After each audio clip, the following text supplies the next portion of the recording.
ধরে নেন এটা 2050 সাল। ঘুম থেকে উঠলাম, শরীরটা ম্যাচ ম্যাচ করছে, চোখেও আর আগের মতো দেখতে পারি না। কোনো রকম চশমাটা চোখে দিয়ে হাতে লাঠিটা নিয়ে কোনো রকম বিছানা থেকে নামলাম।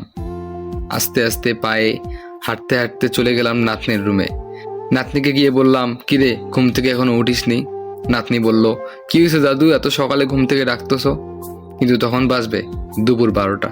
যাই হোক, কি আর করার, আমাদের সময় আমরাও তো এত দেরি করে উঠতাম, তাই না? কিন্তু সেই দিনটা আর নাই, এখন খুব সকালেই ঘুমটা ভেঙে যায়। নাতনি তাড়াতাড়ি উঠলো, উঠে আমাকে বলল, দাদু এখানে বসো, ল্যাপটপটা আবার হাত দিও না, আমি ফ্রেশ হয়ে আসি, স্কুলে যাওয়া লাগবে। আমি বললাম ঠিক আছে যা। তারপরে দেখলাম যে ল্যাপটপটা ওখানে আছে। যাই হোক, ভালো করে চশমাটা চোখে দিয়ে ল্যাপটপের দিকে তাকিয়ে দেখলাম ফেসবুক অ্যাপ। কিন্তু আমাদের সময় যেমন ছিল একদম নীল কালার ফেসবুকটা, এখন না, এখন একদম ভিন্ন। কি জানি ভিন্ন নাকি আমি চোখেই ঘোলা দেখতেছি। ল্যাপটপটা কোনো রকম সরিয়ে আমার দিকে নিয়ে আসলাম, ফেসবুকটাতে ঢুকলাম। তবে ঢুকতেই কেমন যেন নাতনির অ্যাকাউন্টটা চলে আসলো। লগ আউট কীভাবে করতে হয় সেটাও ভুলে গেছি। অনেক ঘাটাঘাটির পর লগ আউটটা পেলাম। লগ আউট করে কোনো মতে অনেক কষ্ট করে মনে করলাম আমার অ্যাকাউন্টের যে নাম্বার আর পাসওয়ার্ডটা ছিল। তারপরে অনেক কষ্টে মনে করার পরে আমি লগ ইন করলাম অ্যাকাউন্টটাতে।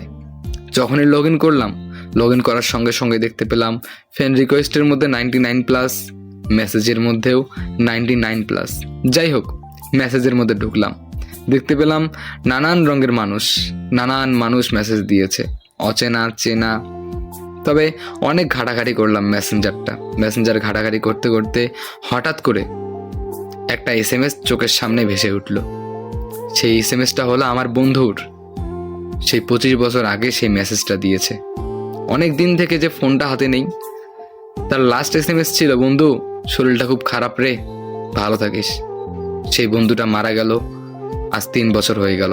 আর একটু ঘাটাঘাটি করলাম মেসেঞ্জারটা, অনেক দূর যাওয়ার পরে আরেকজনের SMS দেখতে পেলাম, যাকে কিনা আমি ভালোবাসতাম, যে কিনা আমার প্রিয় মানুষ ছিল।